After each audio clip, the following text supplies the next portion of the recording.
It's basically a breakup song. More about like kind of like starting over after the breakup and trying to maintain a friendship with the person that you broke up with.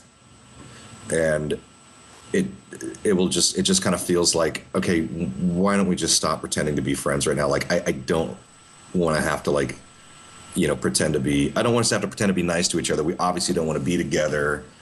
And, you know, and it's just sort of a take on that cliched line when people break up. They just said, look, I just want you to be happy. And then after breaking up with this particular girl, I remember thinking, no, I don't really care if you're happy or not. In fact, I kind of want you to be a little unhappy because I'm unhappy. And so I want you to be unhappy too.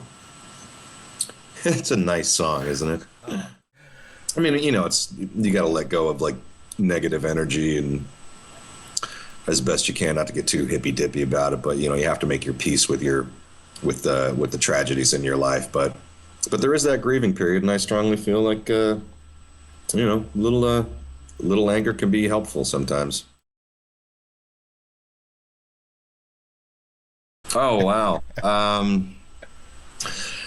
That well, yeah, a girl that I was friends with, and we got really close, and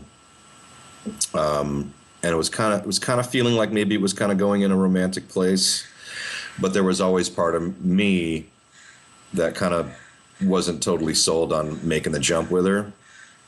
And then she started dating somebody, and I like immediately, actually no, that's not true. She was dating somebody for a while, and I was cool with it and like happy for her, and I was like, okay, that's fine, whatever, until the first time I saw them together and just felt instantly like crushed. Like, what the fuck did I do? I totally blew this. I totally blew this. And they were together for years, so it took me a while to get over that. And oddly enough, I actually reconnected with her a while ago, and we were catching up, and we talked about that, and yeah, it was just we were able to just kind of come clean with each other about that whole situation. So yeah, so it's basically a song about being a total pussy. Oh yeah, and she knew. She's like, yeah, I know it was about me. I'm like, Good, yeah, because good for she you. was like, because she was like crushing on me too, and um, and kind of waiting for me to do something about it. And then after a while, she's like, well, you're not going to do anything, so I'm moving on. And but yeah, it was yeah, but she said it took her a while to get over it too. Uh, so, but yeah, at least we were able to kind of clear the air with each other, so that was nice. Mm, um, that's a song about my dad, who I don't talk to anymore. Um, my parents divorced when I was around 12, and he remarried and moved away, and so just our contact was just kind of here and there, like as the years went by. And so that was that was just the date. It was just Christmas Eve one night when my older sister and I were just up late, just kind of talking about our dad, and this was years after he had left. And but I just remember it was just that conversation that she and I had was just kind of changed everything for me. I think because at that time I was 21, and I think everyone in my family was a little hesitant to really kind of give me the full dirt on my dad. And then when I eventually came an adult, my sister and I were talking, and she finally was like, well, you want to know the real story about dad? Here's the real story about dad. And so I was like, okay, this has been quite a Christmas Eve.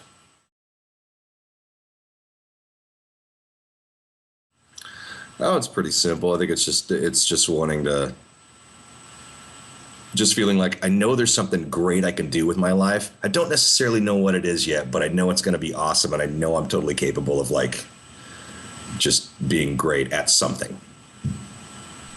Good. That was a very early Farside song, and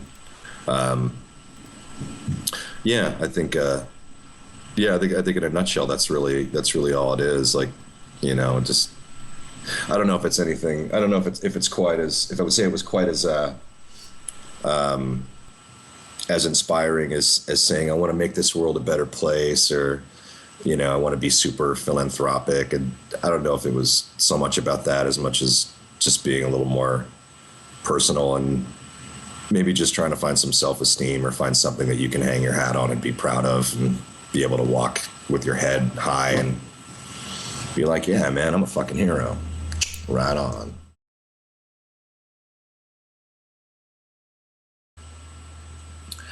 It's about struggling with your desires, um, wanting to be a nice guy, but you know, you still have these primal urges that can kind of make it difficult to be a nice guy sometimes. Like, I want to be super romantic, and I want to be super understanding and patient with you, and I want to fuck the living shit out of you at the same time. What do I do?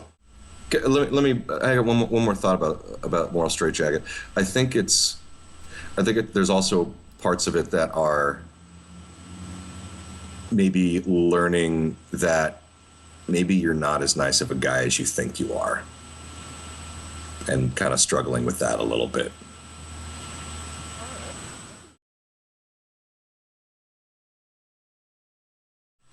Hero is definitely a favorite. Yeah, Statues of Snow is one of those songs. Like Kevin wrote that one, and it just came together really well for us on that one, and it's got a lot of layers and a lot of parts to it, and yeah, just the arrangement and the way we recorded it. I think I don't think we could have done it much better than we did. So yeah, I'm very proud of that one. Worlds on Rochambeau was one that I was pretty proud of, because that was the only song I contributed to Rochambeau. So I was like, just in a very egocentric way, I was really proud of the fact that everybody wanted that to be the first song on our first album, and I'm like, this is the first song I wrote for Farside. Like, yeah. So I was pretty proud of that one. Darn it, let me open up my iTunes, and so I can't even remember. I'm like, what it started with that one, and Right, hold on. Be right with you. Be right with you. Hope You're Unhappy. I was very pleased with. You Might Be Crazy. We used the song for a movie soundtrack, and it was a different mix because we weren't done with the record yet, but they needed the song for the soundtrack. And so I remember we kind of halted in the middle of recording and mixed a version of this song. So it's possible we went back and changed a line, but the guy that made that movie is like a hardcore guy. And in fact, the main character of the movie was Rick Rodney from Strife. And so this director knew all these bands, and he also shot music videos and worked with a record label. So he was able to put together some very well known bands like AFI, and I think Pennywise was on it, and so it was a pretty decent soundtrack if I remember. Anywhere in New Jersey? It was always fun to play in Hollywood, because you would get soda pop and corn chips backstage, and we felt like we were gods. And being able to have play with a really amazing sound system. There's certainly a lot of magic in playing, like a VFW hall somewhere with a crappy PA, and there's a very grassroots kind of feel to it. But at the same time, man, it sounds great when you get to play the Whiskey a Go Go or the Roxy, and it just sounds amazing.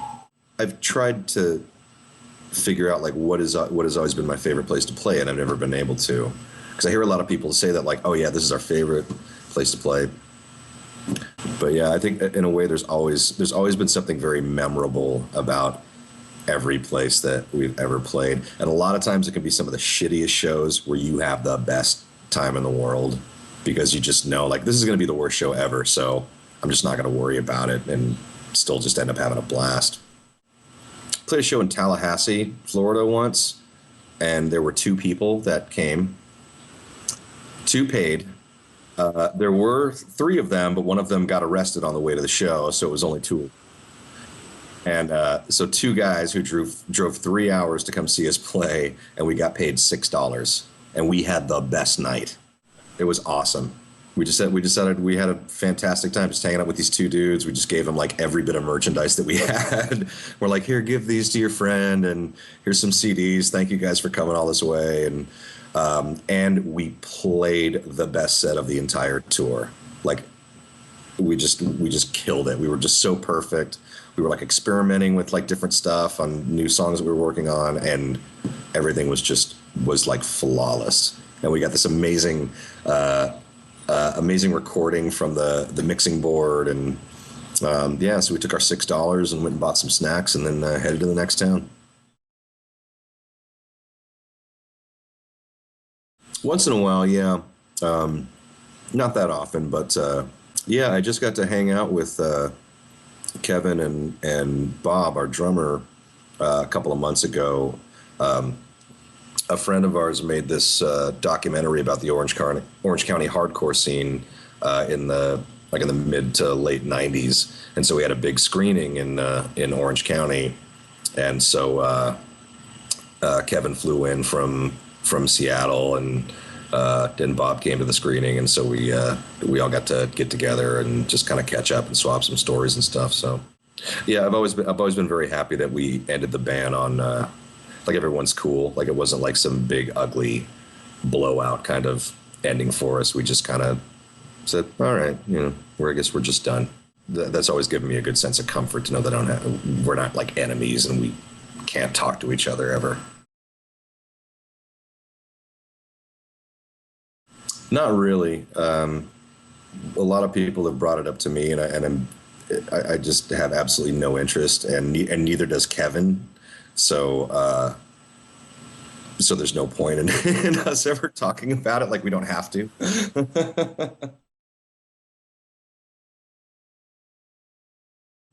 I just kind of want to leave it where it is. Like I have so many amazing, incredible memories. I kind of just don't want to fuck with it. I love what we did. I love, that it ended peacefully. It represented, it was the most significant period of my life for sure up to this point. So I guess part of me wants to feel like I can just kind of move on from it. But, I'm not looking to make any money off of it. So, yeah, I just want to let sleeping dogs lie, so to speak.